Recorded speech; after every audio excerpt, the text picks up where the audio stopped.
Don't tear invisible. Why you stolen the court? I'm watching this Christian. This is a government vehicle. It is not stolen. I'm not stopping that again. I'm not stopping out. I'm not stopping now. Come on, board, drive that. You're on badge displayed. You haven't called dispatch. That's it. Open this door. Dispatch a handle, and you commit a federal felony. We are federal agents. Police are on the way. Back away.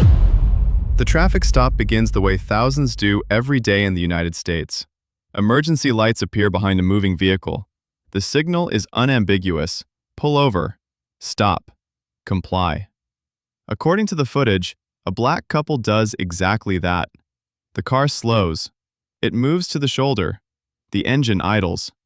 Nothing about the moment suggests resistance, urgency, or threat.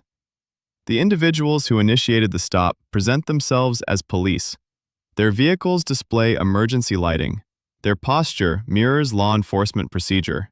Their commands are short and rehearsed. To anyone watching from a distance, the scene would register as routine. What the people giving those commands do not know is that the two occupants inside the stopped vehicle are not ordinary motorists. According to official records later reviewed, both individuals are federal agents. Their professional lives have involved evaluating the legality of stops, determining when a detention crosses constitutional limits, and recognizing the precise moment when authority becomes unlawful. That experience is not announced. It is not displayed. It exists quietly inside the car. This is the first authority reversal. The people asserting power do not have it. The people being ordered to submit understand exactly how power is supposed to work. From the opening seconds, the legal imbalance is already forming. A traffic stop requires lawful authority. It requires a legitimate basis. It requires an officer who is empowered by statute to initiate it. None of those elements are confirmed on camera. The individuals outside the vehicle proceed anyway. This decision matters. From this point forward, the legal margin narrowed. The couple remains calm. According to the footage, their movements are controlled, their responses are measured, they do not escalate, they do not challenge verbally, they do not attempt to flee. Their behavior aligns with what federal training emphasizes in ambiguous encounters: observe, preserve evidence, avoid unnecessary confrontation. The people posing as officers move closer, their commands become more specific. The stop continues instead of ending. At this stage, reversal was still possible. The stop could have been terminated. It was not. What makes this moment structurally different from countless other recorded stops is not tone or volume, it is knowledge. Inside the vehicle sit two people trained to recognize unlawful detention. Outside stand individuals unknowingly committing it. Each second the stop continues, the exposure grows. Impersonating law enforcement is not a procedural error. It is a criminal act. Using that impersonation to detain others escalates it further. Doing so against federal agents introduces consequences that extend far beyond the roadside.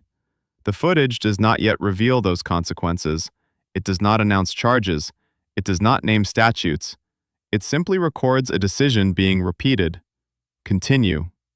This was another chance to stop. It wasn't taken. By the time the interaction reaches its next phase, the stop is no longer just a confrontation. It is evidence. And everything that follows will be built on what was captured here, frame by frame, command by command. The legitimacy of the people inside the vehicle is established before a single word is spoken. According to the footage, the car was traveling normally. There is no visible erratic movement, no sudden acceleration, no attempt to evade. When the emergency lights activate, the response is immediate and compliant. The vehicle signals, slows, and pulls to the side of the road. The stop begins within the boundaries of expected civilian conduct. Inside the car, the couple remains seated. Their hands stay visible. Their posture is controlled. Nothing in their behavior introduces risk. Nothing invites escalation. This matters because legality does not hinge on who a person is. It hinges on what they do.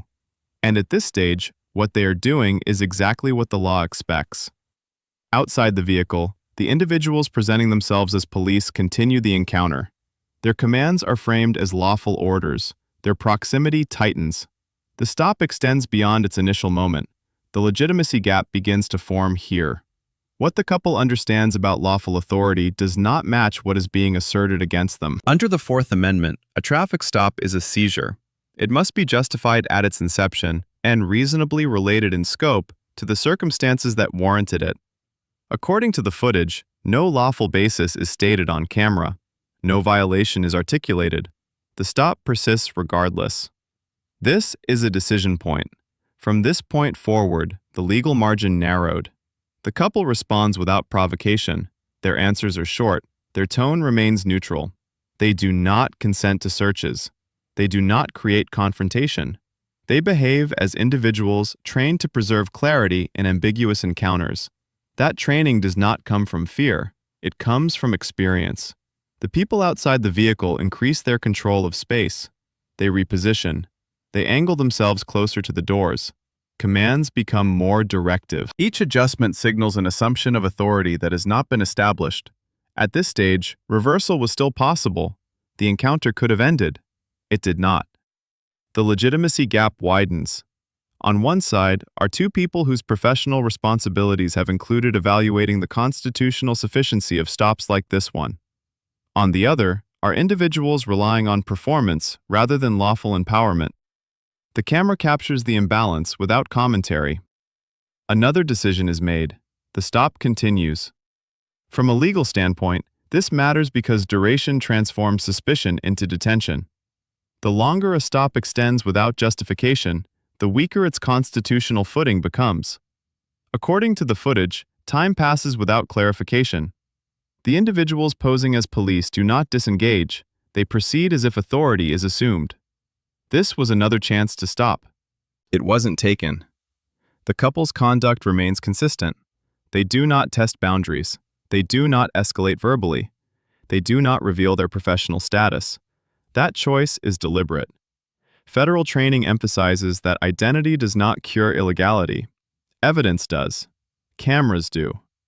The stop now functions as a recording device rather than a law enforcement action. Every command, every pause, every step closer to the vehicle adds another layer of documentation. Another decision point arrives. The individuals outside the vehicle issue further instructions. The scope of the stop expands. The legal exposure grows. From this point forward, the legal margin narrowed again. The legitimacy gap is now structural. It is no longer about perception. It is about authority versus appearance. The couple understands the distinction. The people confronting them do not appear to. The camera continues to record. There is no visible threat, no justification offered, no lawful basis articulated. The stop exists on momentum alone. At this stage, reversal was still possible. The encounter could have ended without consequence. It did not. Each second that passes transforms the situation.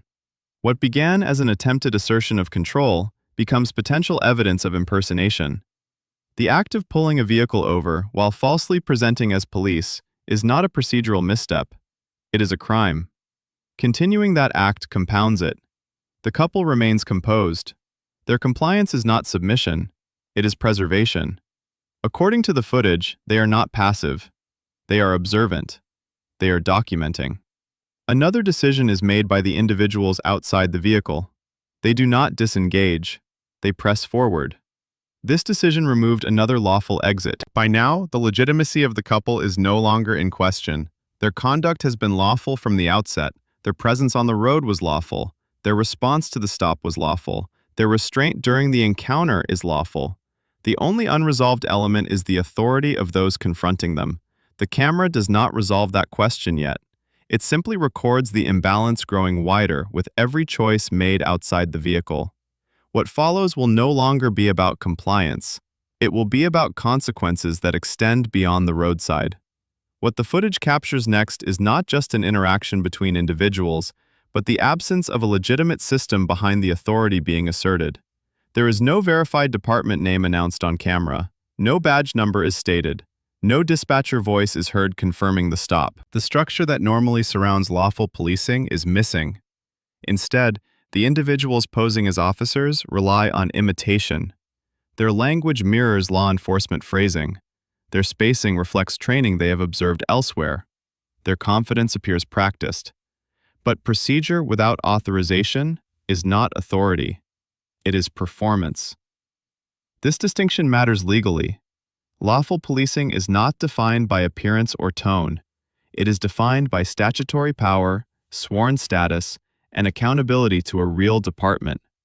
According to the footage, none of those anchors are established here. This is another decision point. From this point forward, the legal margin narrowed. In legitimate law enforcement encounters, escalation is constrained by supervision. Radios connect officers to dispatch. Supervisors can intervene. Policies impose limits. None of those controls are visible here. The people outside the vehicle operate in isolation, unchecked by any chain of command. That isolation creates risk. Without oversight, there is no corrective mechanism. Mistakes are not corrected. Unlawful actions are not interrupted. The stop continues because nothing exists to stop it. At this stage, reversal was still possible. The individuals could have disengaged. They did not. The couple inside the vehicle continues to behave in a way that reflects awareness of this absence. According to the footage, they do not argue about policy. They do not demand supervisors. They do not attempt to expose the impersonation. Their restraint preserves the integrity of what is being recorded. Another decision is made outside the vehicle. The individuals double down on their asserted authority. Their commands persist. Their positioning remains close. The stop is prolonged without justification. This decision removed another lawful exit. From a systems perspective, impersonation operates differently than misconduct within a real department. There is no internal affairs division to intervene mid-incident. No body-worn camera policy to constrain behavior. No immediate accountability loop. That absence increases the severity of each choice made. The footage documents this progression quietly. There is no shouting, no physical struggle, just continuation. Another decision point arrives. The stop does not end. From this point forward, the legal margin narrowed again. In legitimate policing, hesitation often triggers review. Here, hesitation produces escalation. The longer the stop lasts, the more the impersonation solidifies into an evidentiary record. Each command reinforces the false assertion of power.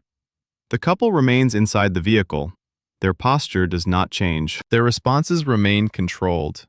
According to official records later reviewed, both individuals are trained to recognize when an encounter crosses from uncertainty into illegality. That threshold has already been crossed. At this stage, reversal was still possible. It was not taken. The absence of a real department means that when this encounter ends, it will not be resolved administratively. There will be no counseling memo, no retraining session. The only remaining pathway is external investigation. The camera continues to record. The roadside setting remains unchanged. Traffic passes. Time accumulates. The impersonation persists. This was another chance to stop. It wasn't taken. By now, the encounter is no longer ambiguous. It is structurally unlawful. The authority being asserted has no foundation. The individuals asserting it do not appear to recognize the depth of their exposure. What they do not know is that the people they have stopped understand exactly how this will be reviewed. They understand how footage is evaluated. They understand how impersonation cases are built. They understand that once evidence exists, control shifts away from the roadside entirely. The stop continues anyway. What follows will no longer depend on what anyone says. It will depend on what has already been captured. The escalation does not arrive as a single dramatic act. It unfolds through repetition. According to the footage, the individuals posing as police maintain their positions beside the vehicle. They do not retreat. They do not clarify authority. They proceed as though legitimacy has already been established. This choice reshapes the encounter. A traffic stop that might have ended quietly now continues on momentum alone. Each additional instruction extends the seizure. Each moment of proximity deepens the impersonation. From this point forward, the legal margin narrowed. The couple remains inside the car. Their movements are minimal. Their voices remain steady. There is no visible attempt to provoke or expose. Their restraint preserves the clarity of the record. In encounters like this, escalation is often mutual. Here, it is not. Outside the vehicle, the individuals increase their control of space. They shift their stance. They angle their bodies toward the doors. These movements are small, but they are deliberate. In lawful policing, such positioning is justified by authority and safety. Here, it is unsupported. This is another decision point. At this stage, reversal was still possible. The stop could have been terminated without further consequence. It was not. The footage captures the widening gap between asserted power and actual authority. Commands are repeated. The stop is prolonged. No lawful basis is stated. No identification is produced. The encounter drifts further from legality with each passing second. Another decision is made. The individuals outside the vehicle do not disengage. This decision removed another lawful exit. The escalation remains controlled, but it is unmistakable. The stop is no longer a question. It is an imposition. The couple's compliance continues, but compliance does not validate unlawful authority. It simply documents it. According to the footage, the environment remains calm. There are no sudden movements, no raised voices. The absence of chaos does not mitigate the violation. It clarifies it. From this point forward, the legal margin narrowed again. In lawful stops, escalation is constrained by justification. Here, escalation exists without it. The impersonation becomes more pronounced not through aggression, but through persistence. Another decision point arrives. The individuals posing as police issue further instructions. The scope of the stop expands incrementally. Each expansion increases exposure under federal law. This was another chance to stop. It wasn't taken. The couple's posture does not change. Their responses remain measured. They do not assert their federal status. They allow the encounter to continue as recorded. This choice is strategic. Disclosure would not retroactively legitimize the stop. Evidence will. The camera captures the imbalance with precision. The roadside setting remains unchanged. Traffic moves past. Time accumulates.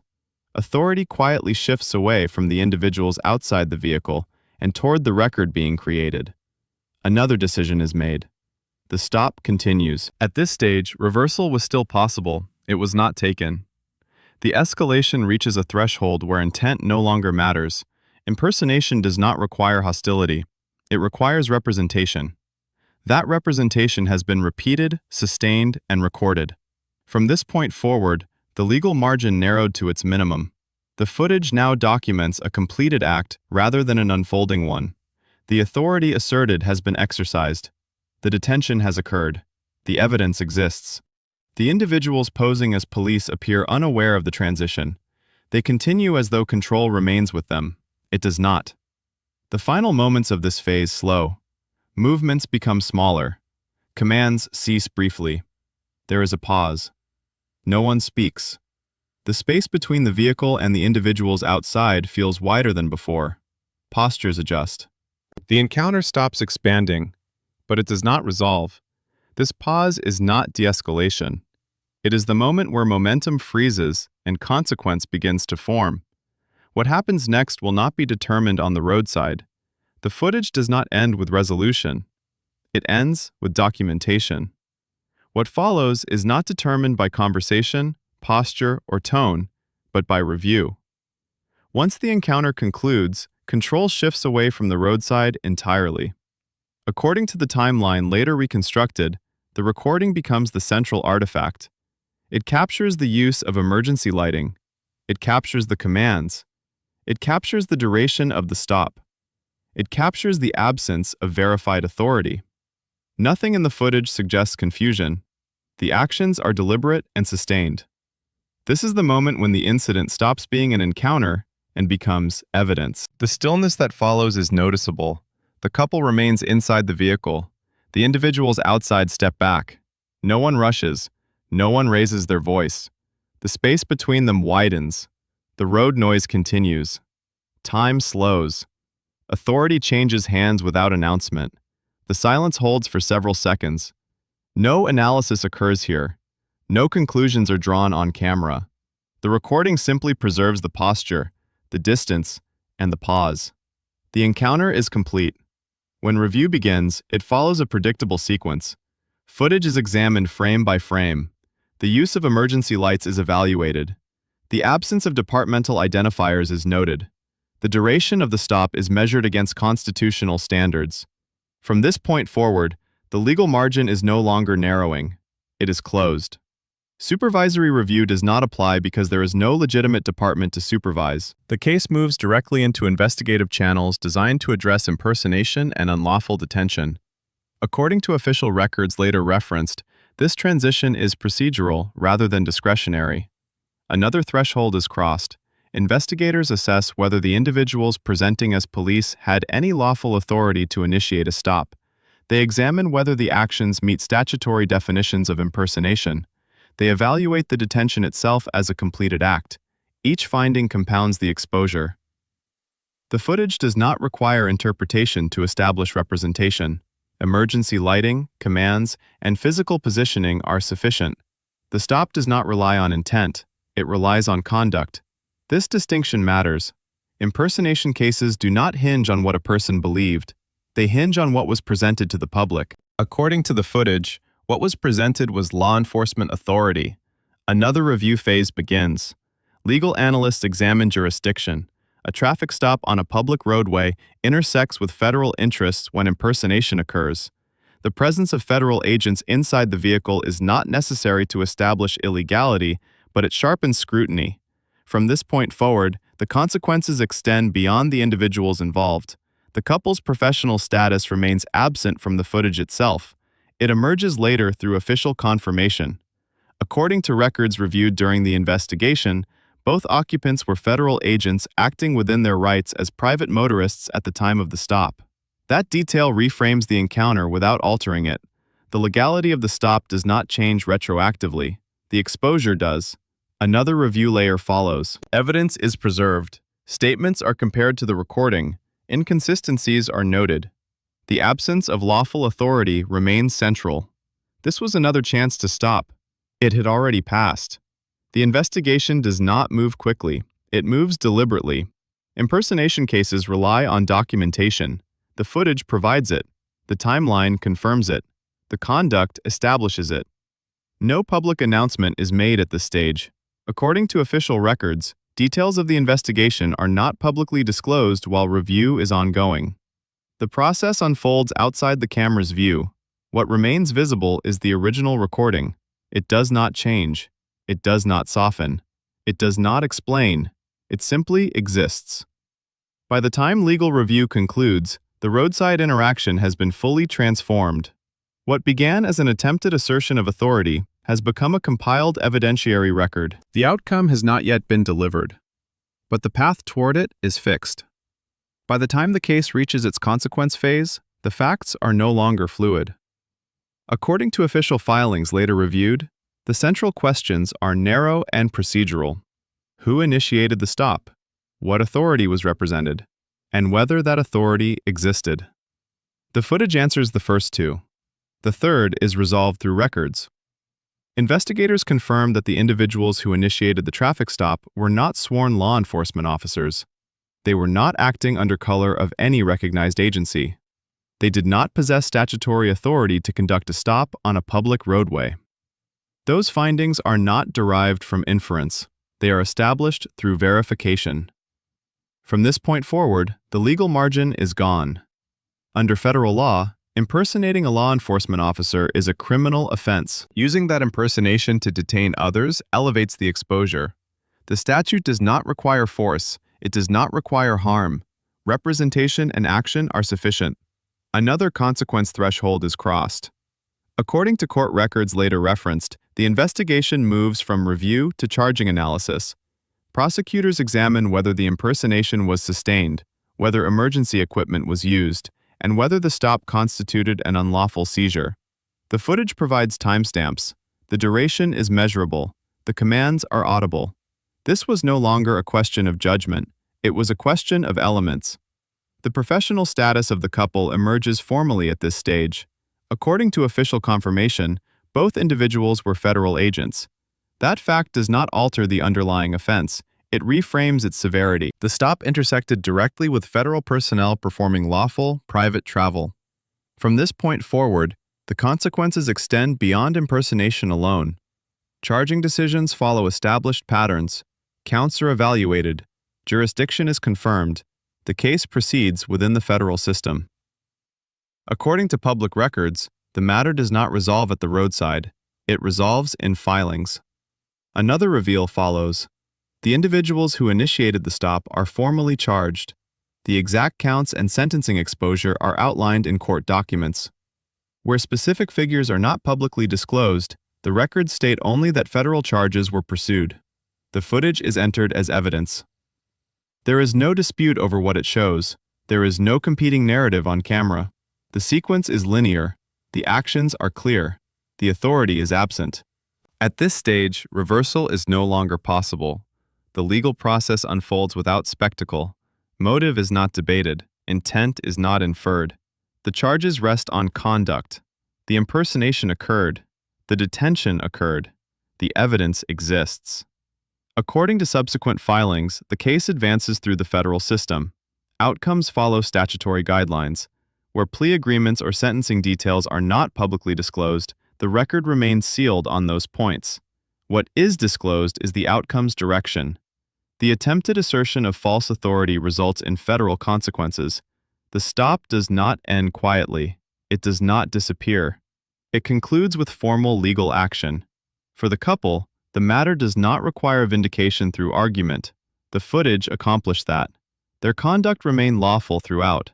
Their restraint preserved the record. Their authority, though unspoken at the roadside, is recognized in the outcome.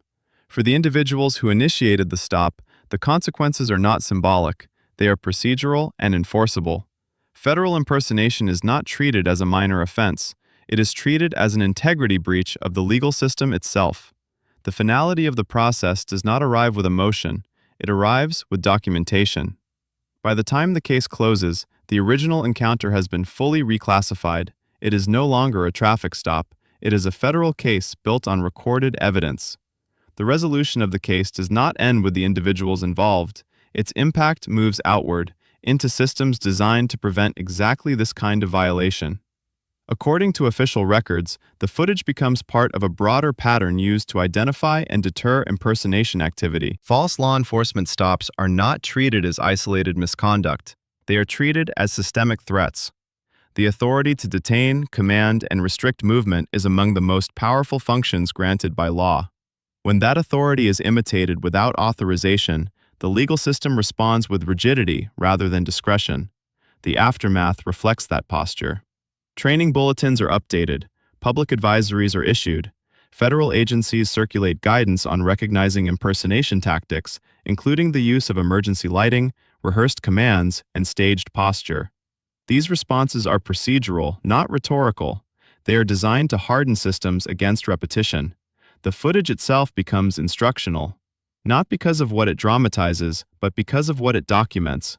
A lawful stop has identifiable markers. So does an unlawful one. The absence of verified authority, the lack of dispatcher confirmation, and the persistence of commands without justification form a recognizable pattern. This case reinforces that distinction. Oversight mechanisms also adjust. According to agency statements later released, interagency coordination around impersonation incidents is strengthened. Jurisdictional handoffs are clarified. The pathway from roadside encounter to federal review becomes shorter and more direct. The outcome is not framed as a moral lesson.